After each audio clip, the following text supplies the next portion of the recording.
Hi guys, thank you so much for staying tuned to this channel. And I believe that so far so good that you've joined us on this channel. You've actually gained a lot from us.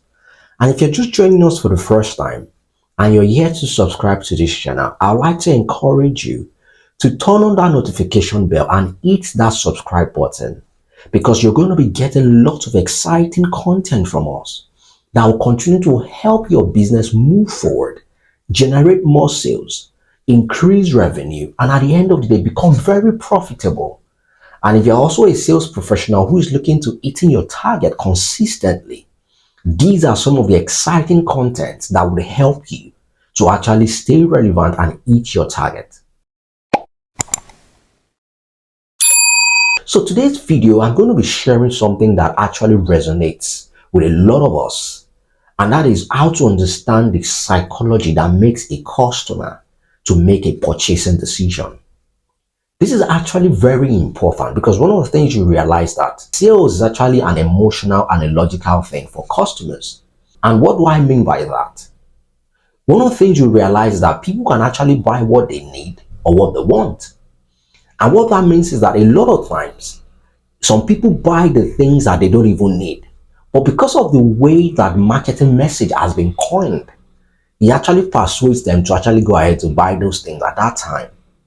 And some people also, when they want to make a purchasing decision, they actually try to analyze before they go ahead to buy.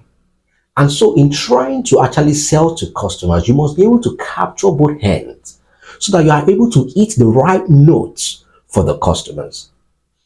So the first psychology that I want to examine today is what I call social proofing.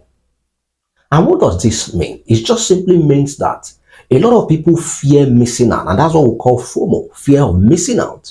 Especially when they see people buying something and they feel like, oh, for this person to be actually buying this particular thing, it means that there's something in it and I don't also want to miss out. An example is the iPhone. A lot of times when iPhone releases new models, you see lots of people who want to actually change their iPhone because they don't want to miss out. Even if they've not even fully explored the one that they are currently using, they just want to go ahead to buy the new one because they think that if they don't buy it, they're going to be missing out on a lot of things. The other thing is also the simplicity in which the product is being made. And this actually appeals a lot more to, a lot of people that are very logical. One of the things you realize is that if you're designing an application, for example, one of the things you realize is that if the application is not easy to use, it will generate a lot of poor reviews. And when you generate a lot of poor reviews, it will discourage people from going ahead to use that particular application. And that's why when you want to design things like that, you have to actually consider the usage for the customers, because it is after people are able to use it and it's easy for them that you get good reviews, and then it will encourage other people to be able to come to use that particular product.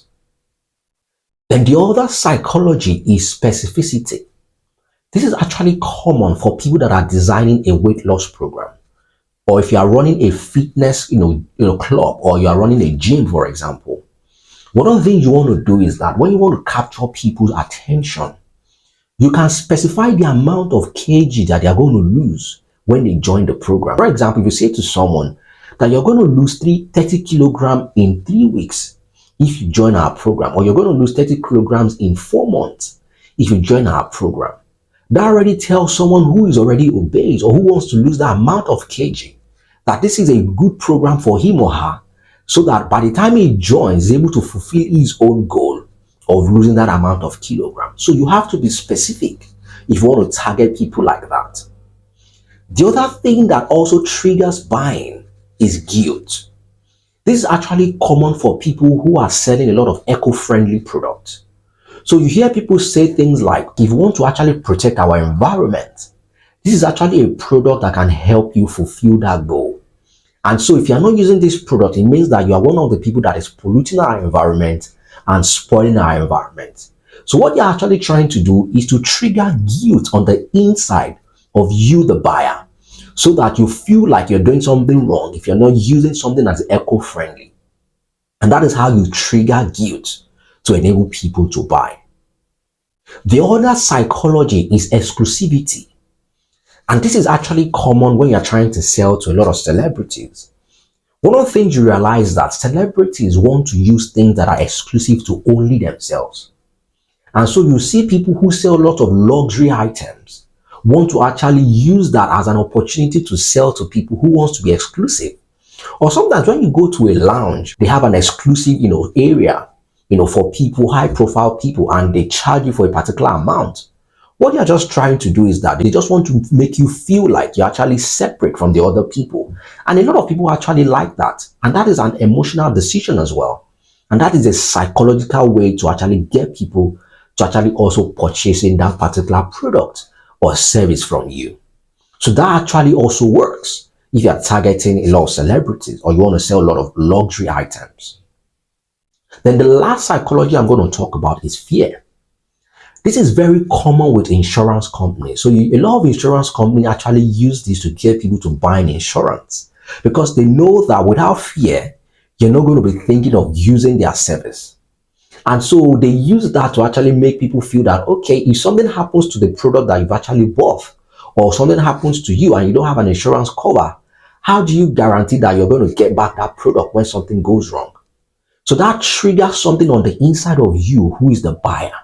And you want to go ahead to buy from them.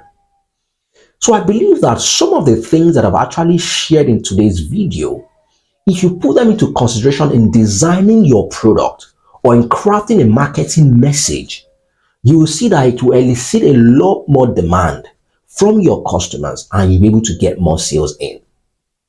If you're liking this video and you'd like to share with a lot of people that you know this will be beneficial to, kindly go ahead to share this, and I trust that they will get lots of benefit from it.